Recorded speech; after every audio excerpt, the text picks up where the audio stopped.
everyone, and welcome to another episode of Nerdy Movie News Roundup, the show where we round up all of the latest news in the world of nerdy movies.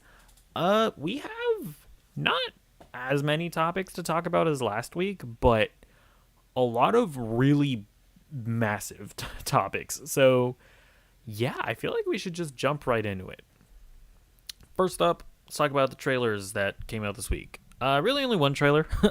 Well, there were a bunch of little smaller She-Hulk trailers. I decided not to watch those because I'm like, okay, I've seen 2 trailers. I'm sold on the show. I don't need to see any more. So there have been a bunch of She-Hulk TV spots or whatever. But there was another big trailer for Star Wars Andor. I think the show looks really good.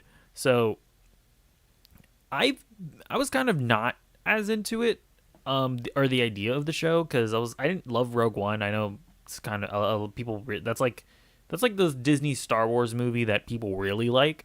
I thought it was a bit overrated. Definitely didn't care about the Cassian Andor character, so I was really weirded out when they were like, "We're making an Andor show." That being said, the trailers look great. I still don't care about Cassian Andor as a character. It's not like the trailers make me change my mind about that, in the sense of yeah, man, Cassian Andor, what an awesome character. Still need to be sold on him, but I love how we're gonna get a look into the beginning of the rebellion. That aspect about this is really awesome. And it's the aspect that I feel like they promised with Rogue One, but didn't really deliver, where, it was this whole thing of yeah, this is going to be a more serious and dark Star Wars story. When there's a rebellion, there going to be bad things that you have to do. It's not as simple as, rebellion good, empire bad, because the rebels, they got to do some dirty stuff to get their goals achieved. And then it's you watch Rogue One, and Cassian Andor, I think he just shoots a guy and he feels bad about it, I guess. I'm like, okay, this is still, look, rebellion good, empire bad. It still felt that way. Granted, I haven't seen Rogue One in a long time, so maybe I'm mischaracterizing it. But I'd love just, and it's not that we necessarily get that in here, but what I loved about this trailer was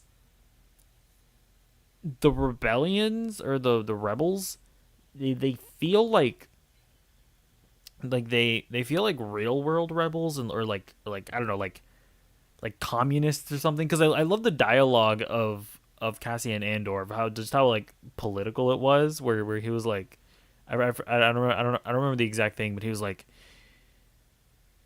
the empire, they're so fat and satisfied, they would never expect someone like me to come into their home. And it's like dialogue like that makes me excited to actually get an understanding of why rebels would actually pick up arms and fight against the empire.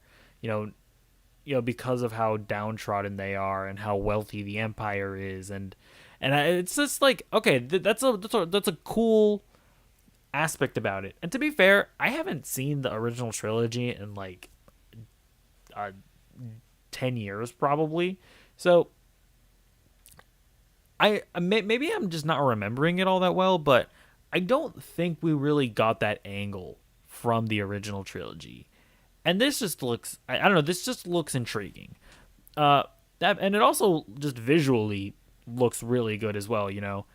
After the Book of Boba Fett and Obi-Wan came out, and I enjoyed Obi-Wan, but those shows were visually lacking, to say the least. And this looks this is what a Star Wars show should look like. It looks grand, it looks epic.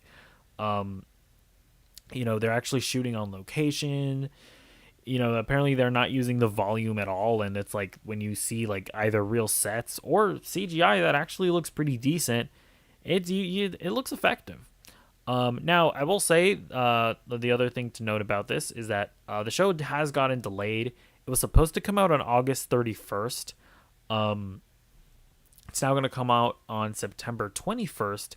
And I guess to make up for that delay, they're going to be doing like a 3-episode premiere. So I guess they kind of want you to be, by the time you get to watch it, they kind of want you to be sort of caught up to where you would have been if it had premiered on August 31st. And I'm pretty sure they're doing this because they want to get out of the way of She-Hulk. Again, I haven't seen the new teasers, but I do know that She-Hulk has been delayed to August the 18th. Or what? No, sorry. It was supposed to come out on August 17th.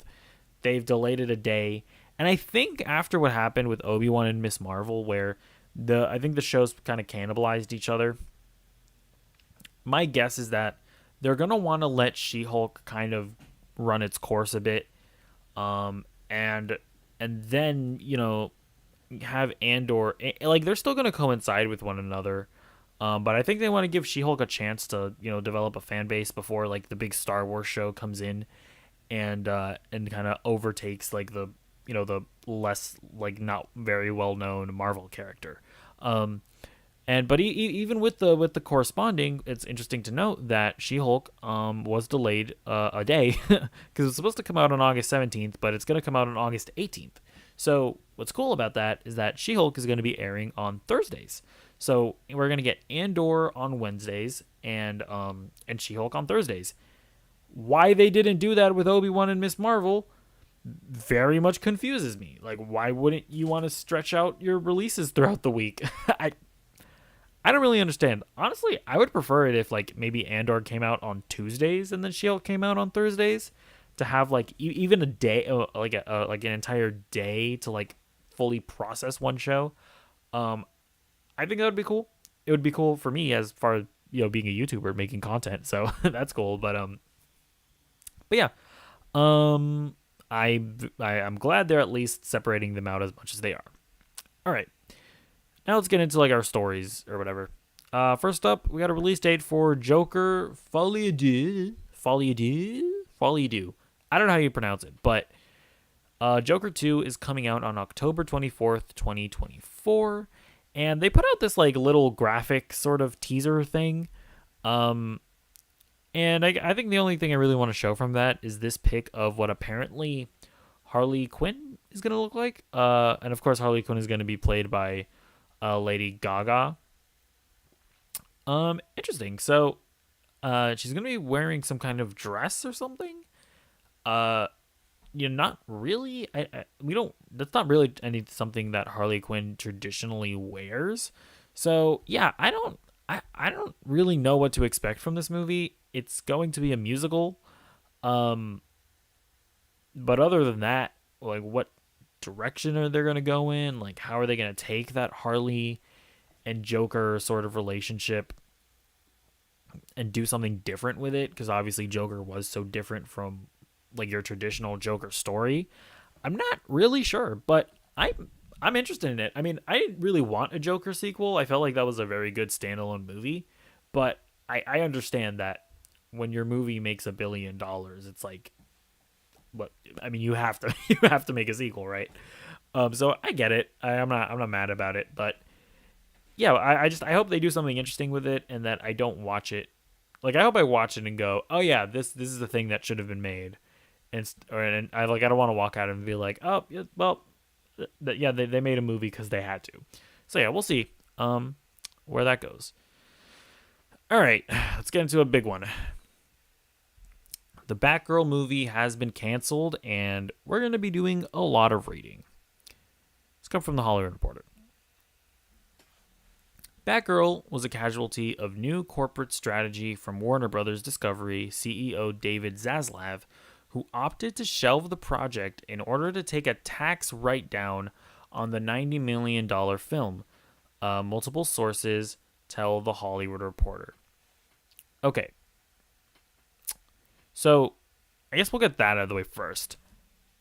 I made like a little YouTube short thing when this first announced, being like, "Whoa, this is crazy," and I didn't know about the tax write off or whatever at the time. I mean, okay, you know what? Let's read some more of this. Hold on, before I give my thought. Um, for a time, according to multiple sources, Warner's considered pumping more money into Batgirl to beef it up into a 2023 theatrical release. Another source downplays the notion that a theatrical upgrade was seriously in contention, as from the script stage, it was conceived as a streaming play. Either way, when a very early version of the film test screen, okay, actually, let me actually talk a bit. So, just with that information that we have right there, and this is a controversial opinion, but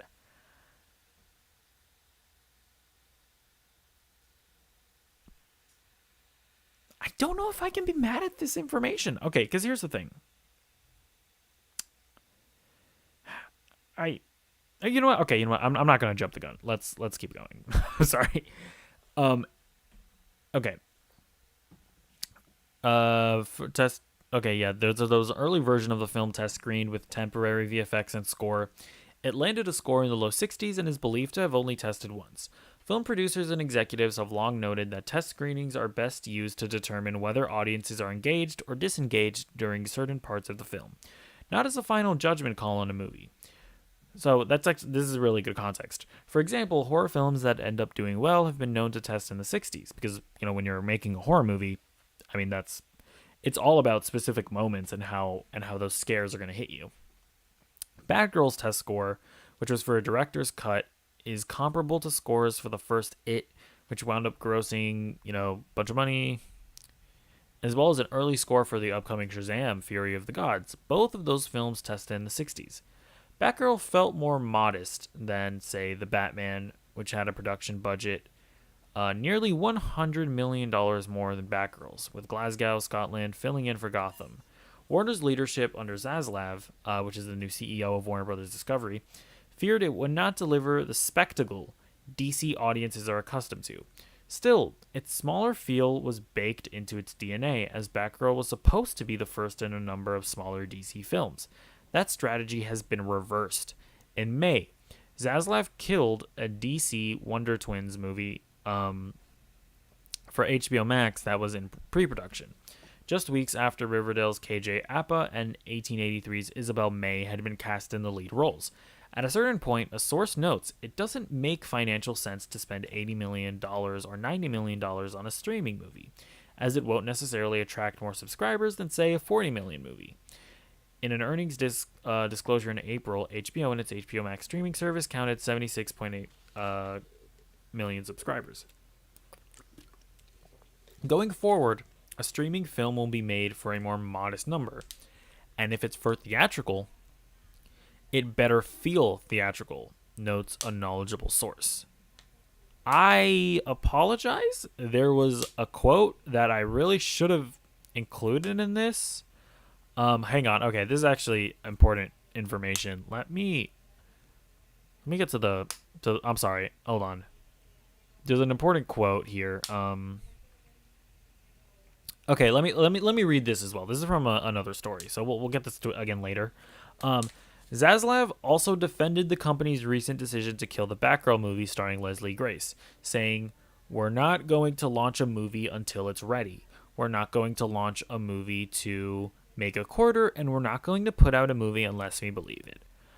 Okay, so let's talk about this. Warner Brothers Discovery and the CEO there, they've decided to cancel Batgirl. This is a movie that is pretty much done. There's probably more like post-production stuff to do on it, but it's shot. They have a movie and they're just not going to release it. And everybody's freaking out about this. Everyone is saying that it's a horrible decision. I just can't be too mad about it, because here's the thing. We haven't seen the movie. We haven't seen it. So, we can't make a call as far as whether it's good or not. And at the end of the day, this is a business, right? They're in the business of making money. And a part of that business is making your brand look good, you know? And at the moment, DC's brand just doesn't look very good. You know? It just doesn't, with just the mess that is the DCEU. When you think of DC movies, you don't think of quality. You think of like these guys that are just pathetically trying to be Marvel, but they're not Marvel. So, and I'll put this up as another example. Let's look at the Sony movies. I remember a decent amount of people, like when Morbius came out, they were like, "How could you put out Morbius? Like, what? How could you put out a movie that awful?" And it's like, they actually made that decision here. Now, this is according... Okay, now, and then I'll get to my one worry here. Because, again, a lot of this we don't know about. But, according to David Zaslav himself, the CEO of Warner Brothers Discovery, they are committed to putting out good movies. And, according to them, Batgirl was a movie that they didn't believe in. That it wasn't good. And so, with that being the case, we're just gonna take that. We're gonna take that at its face value.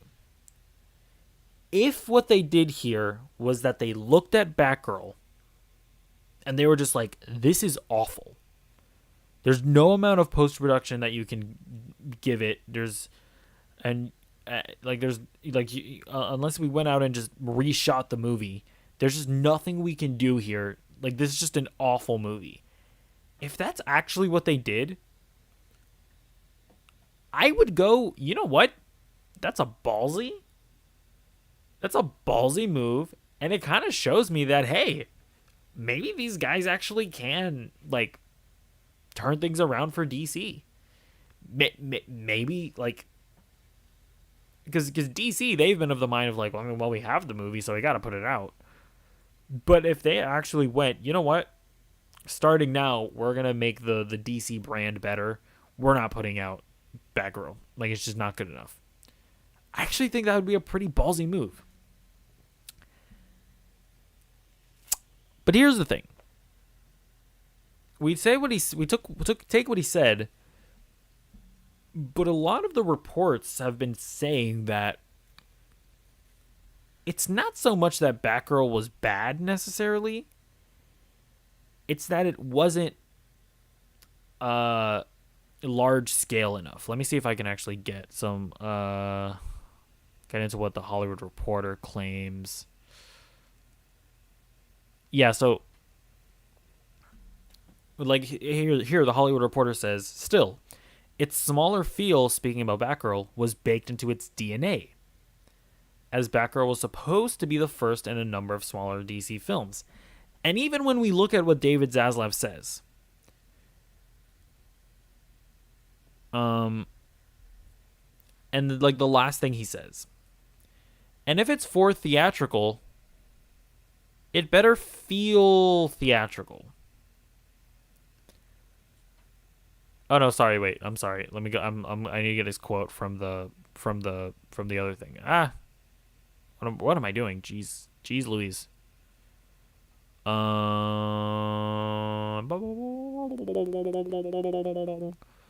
Yeah, so it's like he says, like, the last thing he says is, "We're not going to put out a movie unless we believe in it." I'm like, okay, more than likely he's talking about quality there. I get that. But when he says that he doesn't believe in it, is he actually just saying, and are these reports true, that the problem with the movie was that it just wasn't a big enough movie, like, in terms of scale and, like, a ton of action and all that? Because if it is the case that Batgirl was really just a smaller, more intimate movie, and that's why they decided to cancel it, that is shitty. Like, that actually does bother me, because a smaller, more intimate movie sounds awesome to me personally. And, when you look at a movie like Joker, right? That was a smaller, more intimate movie. Like, nobody expected that movie to make $1 billion. And even at like a $90 million budget, yeah, you have to imagine that a Batgirl movie, like, it's gonna make at least 300 million. I mean, so I don't know. The thing about this is that in a lot of these cases, we really just don't have all the facts here. Like, we don't know. Like, there have been conflicting reports, but if we just take what they tell us at face value, and it's that they just didn't believe in the movie, that it just wasn't good, if that is the case, making the decision to not put out a bad movie and, you know, taking advantage of this like tax write-off or whatever, it's a respectable move in my opinion.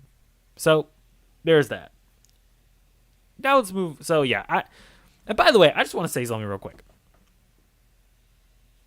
I just want to say something. I was looking forward to Batgirl.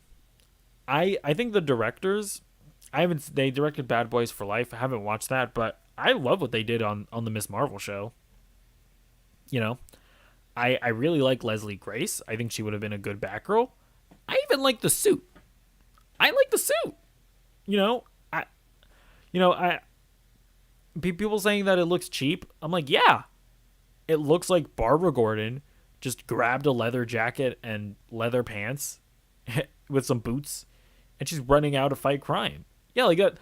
It looks like what Barbara Gordon would conceivably be able to make before, like, you know, Bruce Wayne gives her like $1 billion suit. Like, yeah. And that looks cool to me. You know, like my favorite superhero costume is the or live action at least, is the Netflix Daredevil black suit from season 1. Because he's literally just wearing like a long sleeve t-shirt and like cargo pants, and it's awesome. It's dope because it looks like something that's like a guy would actually just be able to get his hands on. So I was looking forward to Batgirl. I feel like a lot of people out there weren't even looking forward to the movie, you know. And to be fair, that's just me being petty, because I know for most people it's more so a case of like you're trampling on the artist. Oh, you know what? Let me actually get into that as well. A lot of people are also saying like, but the directors, they poured so much of their heart and soul into the movie, and you know, Leslie Grace, she worked so hard. You know, they deserve to have their movie put out. And I'm just like, listen, my heart goes out to everyone involved with this movie. It sucks. It sucks that you put a ton of work into a project that nobody's gonna see. Although, I mean, by the way, if somebody wanted to just leak this movie, because I mean, it's not coming out anyway, so if somebody over at Warner Brothers just wanted to leak this movie, I mean, it's somehow, like, I don't want to encourage, you know, illegal behavior, but like if somehow the movie just ended up on my monitor somehow, I mean, that'd be pretty cool. But you know, nobody's ever gonna see this movie, and that sucks for them. And I genuinely do feel bad for them. But this is a business. I mean, if you're actually serious about fixing the DC brand and you have a movie that you think is going to further hurt that brand,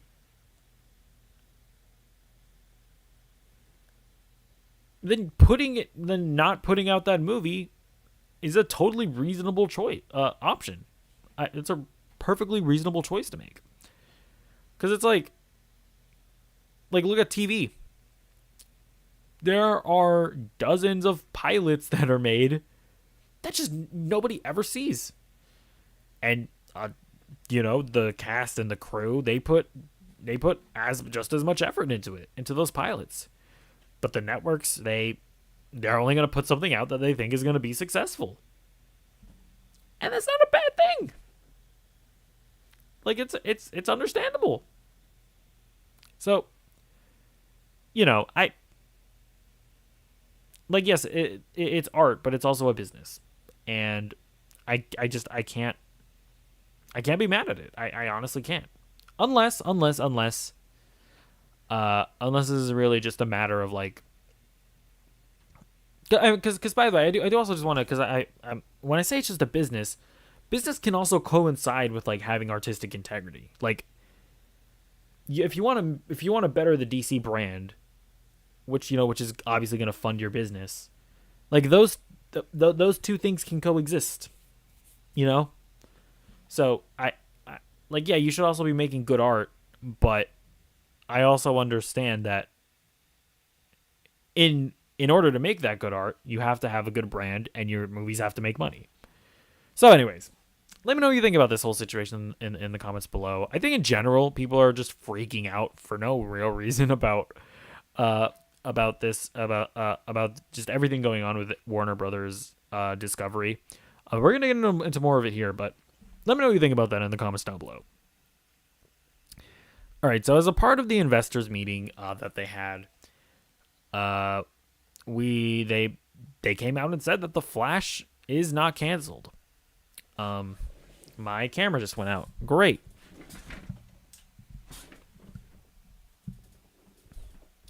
All right, we're reading from Variety.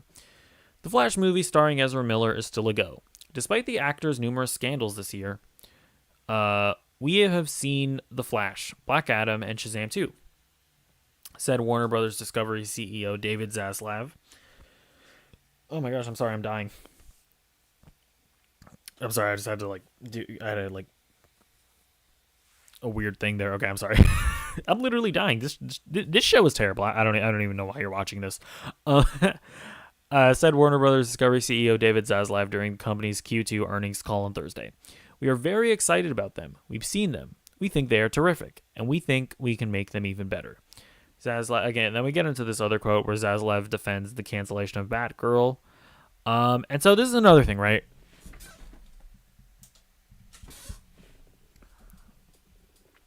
A lot of people are saying, well, how can you cancel Batgirl? You know, Leslie Grace hasn't done anything. But you're not canceling The Flash when Ezra Miller has been playing GTA in real life. And I get that. You know, it again, like from like a moral, or not necessarily moral, but like from a feelings perspective, it sucks. You know, it sucks that Ezra Miller is going to be seen in theaters and not Leslie Grace. Absolutely, it sucks. But again, The Flash is a movie that cost $200 million to produce. I totally get, and by the way, with everything that Ezra Miller has done, I could understand them canceling the movie, absolutely. But at the same time, I just can't get mad at them for going, hey, it's $200 million. We can't just throw that away. I get it. I do.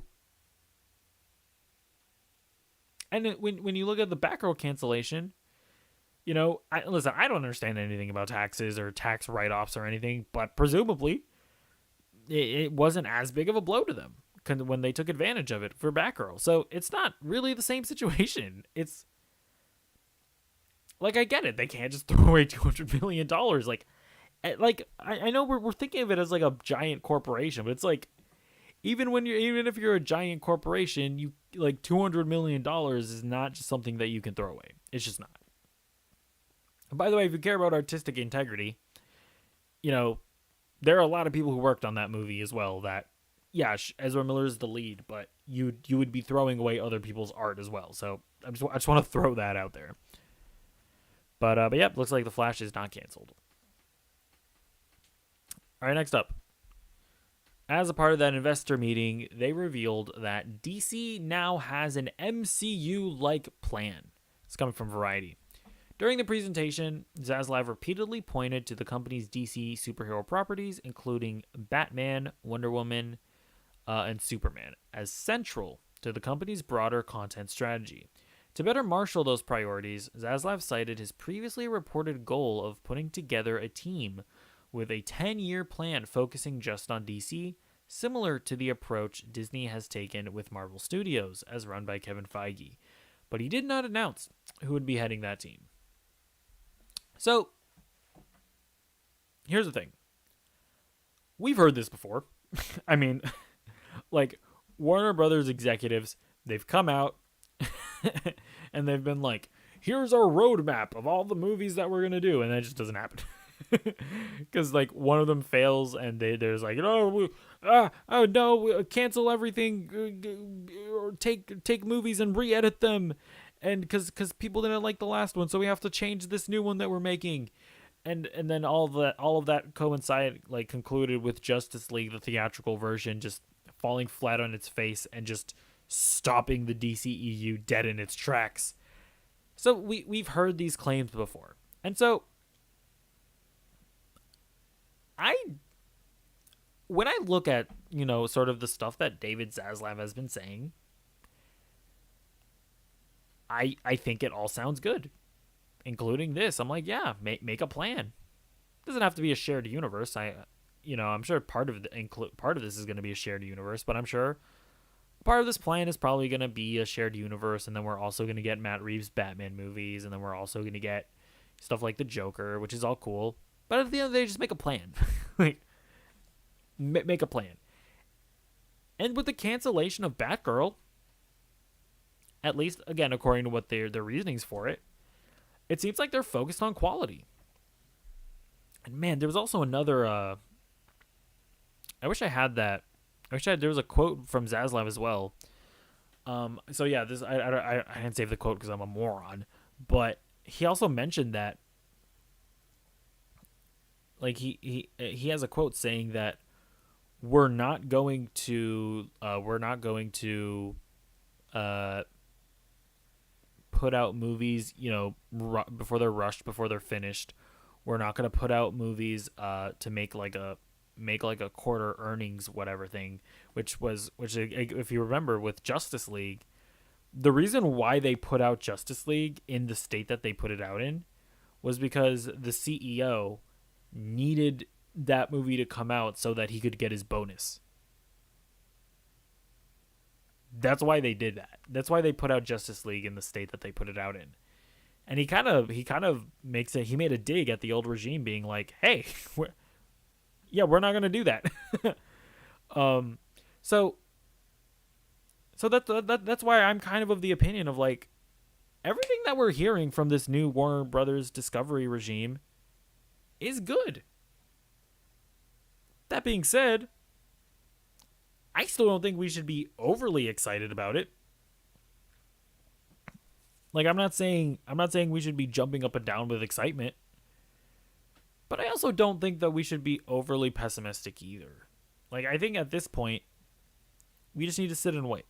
Because the one thing I will say is that as much as I've liked everything that he said, or as much as this new regime has said and done, we're gonna have to see some movies. That's just the thing. We're gonna have to see what they do with Superman. We're gonna have to see what they do with, like, Wonder Woman. Make some movies. And show us that you have a plan. Show us that you have a good head on your shoulders. So yeah, that's just kind of what I'm where I'm at right now, where I'm just gonna wait and see. And it feels like people are acting like, I just feel like people are just really freaking out for no reason when we don't have anything to freak out about, if that makes any sense. So we'll see. All right, next up.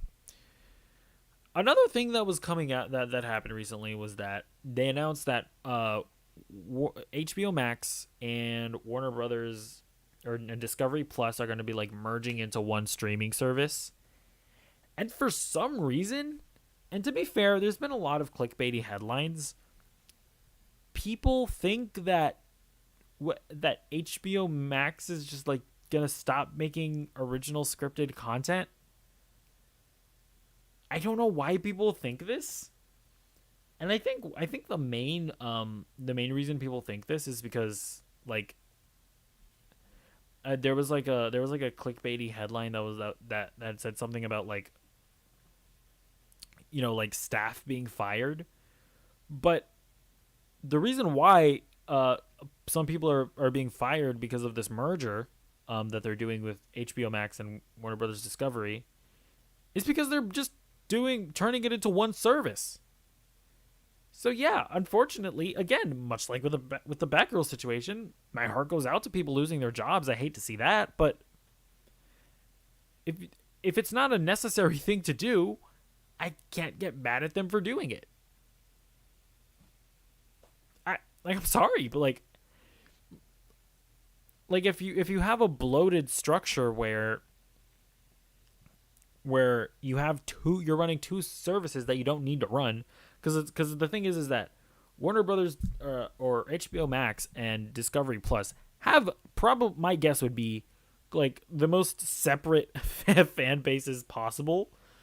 So it's not even like you're necessarily getting like double the money from them. It's like they're probably different people. So subscribing to these services. So if you can just get them into one, save money on the back end of running two subscription services, cool. And the other thing that they did, because beforehand, HBO and HBO Max were two separate divisions. Like HBO proper, like the cable network, were two separate divisions. And now David Zaslav which basically what he's done is like, what? No, this is stupid. Okay, the HBO guys can kind of run both services. And so yeah, because of that, a lot of people had to get fired because it's like, hey, your services are no longer needed. Okay, so there's all that, right? Because people don't want to read the articles. Because of that, people have been thinking that like scripted series are going away. And Peacemaker, somebody asked James Gunn, is Peacemaker season 2 safe? And James Gunn just says, yes, guys, calm down. Like, it's not like it's not like HBO Max is going to stop making scripted series. It's not a thing that's going to happen. So anyways, I wanted to end with that. I'm like, everybody's all doom and gloom about all this stuff. Let's just wait and see what happens, okay? Nothing that has been confirmed or talked about should make people feel like the sky is falling. And I think that's all. That's basically what I'm saying. Nothing that has been told to us as of yet should make us feel like the sky is falling. HBO is not going to stop making scripted content. And we just need to wait and see what the new future of DC movies is going to be. Okay? Because yes, we have heard of a plan beforehand, but these are new people in charge. So we'll see. All right, next up. Seems like Patton Oswald has kind of confirmed that Eternals 2 is going to be a thing. This is coming from Slash Film. They have announced that there's going to be an Eternals sequel. Chloe Zhao is going to direct it. So hopefully there will be more adventures of Star Fox and Pip. So yeah, so Patton Oswalt, he was on it was the Good Morning Today or something like that. I don't know, some morning talk show. And they asked him about like whether or not he was going to be back in Marvel movies. And I guess maybe Patton Oswalt thinks that Eternals 2 was announced at Comic-Con or something, but it wasn't. And you can go and watch the clip. He it's not like a sly thing that he does. He just says that Eternals 2 is happening. So my guess is that I'm kind of taking from this as like, yeah, it is happening. They are deciding to move forward with a sequel. And I'm happy about that. I like Eternals. I don't think it's amazing or anything, but I think it's a lot better than people gave it credit for. And I'd definitely be down for a sequel. And yeah, so I will say though, the character that Patton Oswalt voiced, it was like the little dwarf guy from the post-credit scene with Harry Styles. That was one of the most atrocious examples of CGI that I think I've ever seen in my entire life. So they're gonna need to touch up that CGI. But other than that, I'm personally down for more Eternals. Let me know what you think in the comments down below. Okay. Next up. What am I talking about? Moon Knight Season 2 has seemingly been confirmed as well. This is coming from Games Radar. Oscar Isaac and director Muhammad Diab have seemingly confirmed that Moon Knight Season 2 is on the way. A TikToker known as Haya which by the way is apparently Muhammad's daughter, which is interesting, has posted a video to the app that all but confirms more episodes are coming, though. In the clip, she asks Diab and Isaac whether a second season is happening, and the filmmaker responds by looking confused and asking Moon Knight, before Isaac chimes in, why else would we be in Cairo? So if you don't remember, Moon Knight shot a lot of it in Cairo. Yeah, so this is another one of those situations where this isn't the studio coming out and confirming that we're getting more Eternals 2 or Moon Knight. But like they're just the actors are just saying it and the director is just saying it. So yeah, this has to be happening. And I'm down for it. I'm not as defensive about about Moon Knight as I am with Eternals 2, because I didn't love Moon Knight really. It was okay, but it wasn't nearly as compelling as I would have wanted it to be. That being said, it's a show that's honestly just worth watching just to see Oscar Isaac's performance, because it is incredible. And I do think that there's room there to come back and make a really strong second season. Like, I think there is material to work with there. And yeah, I don't know, with the releases of with the news of Andor being 12 episodes and She-Hulk being 10 episodes and Daredevil being 18 episodes. Daredevil.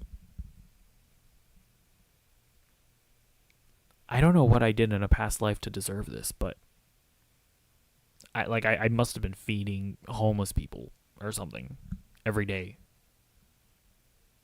to deserve 18 episodes of Daredevil. Okay, I'm just gonna we're good. I hope that along with this, the longer seasons just comes with better quality television. And I hope we can get that from a Moon Knight season 2. It is weird though, because I mean the main reason why I think people thought that, and myself included, thought that we weren't going to get a second season was because they submitted Moon Knight to the Emmys as a limited series. Season 2 suggests that they're not limited. So yeah, but I don't know. Yeah, let me know what you think about a Moon Knight season 2. Would you be down to watch it? Let me know in the comments down below. All right, next up, The Flash is ending. Finally, with season 9. I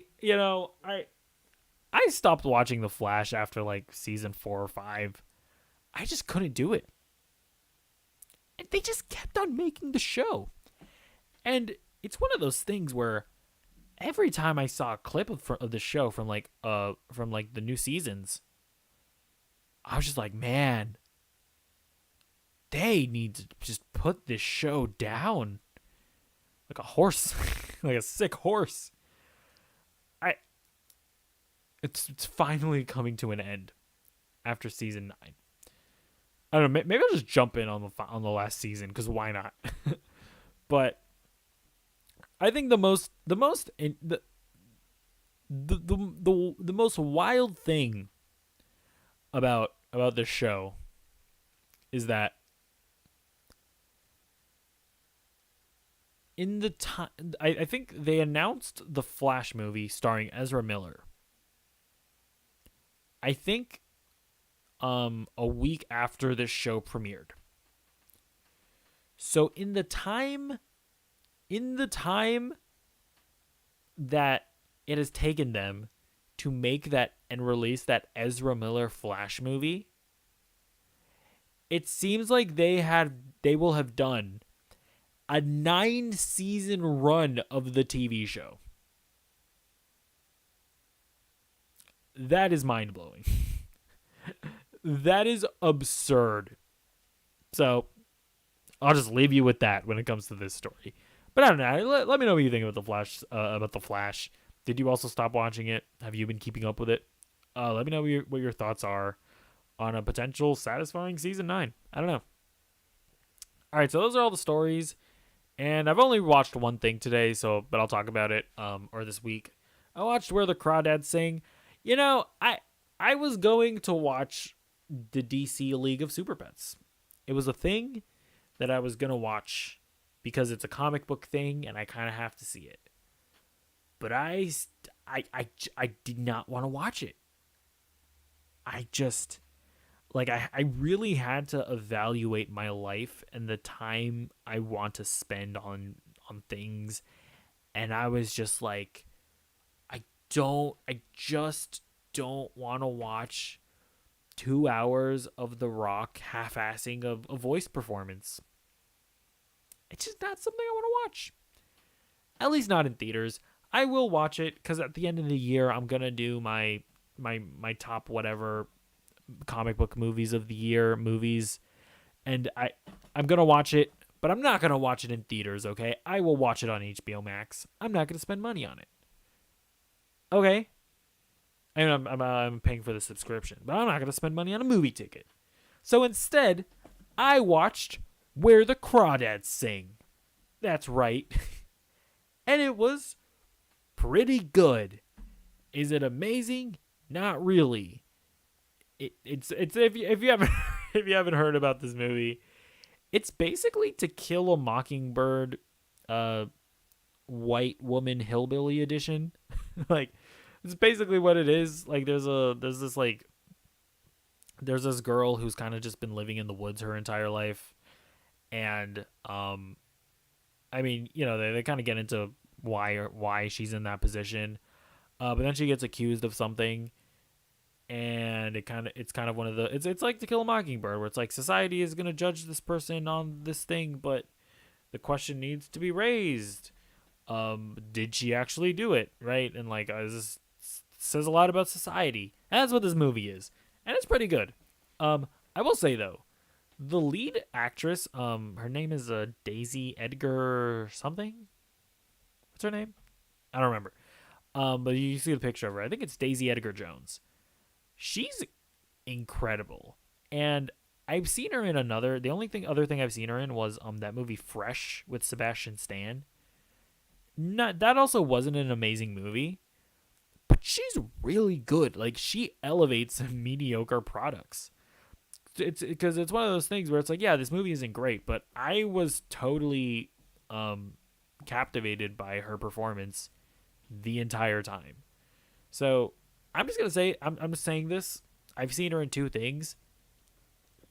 Watch out for this girl, Daisy Edgar Jones. I think she's gonna be like the next big thing. That's just my suspicion. But yeah, that's gonna be it for this week's Nerdy Movie News Roundup. Let me know what you think of any and all of the topics that we've discussed today. Yeah, if you disagree as far as the whole Warner Brothers Discovery situation, yeah, give me your thoughts in the comments down below. I'd love to hear them. Yeah, I really want you to have a nice day today. You know, go out and eat a pizza. Okay, go get a slice. As if you were in New York, you would go get a slice. Or if you don't live in New York, you go get Domino's. You know, it's fine. It's not great, but it'll do. Pizza's pizza. Go get a pizza. Enjoy yourself. Get a Coke. And have a nice time. Goodbye.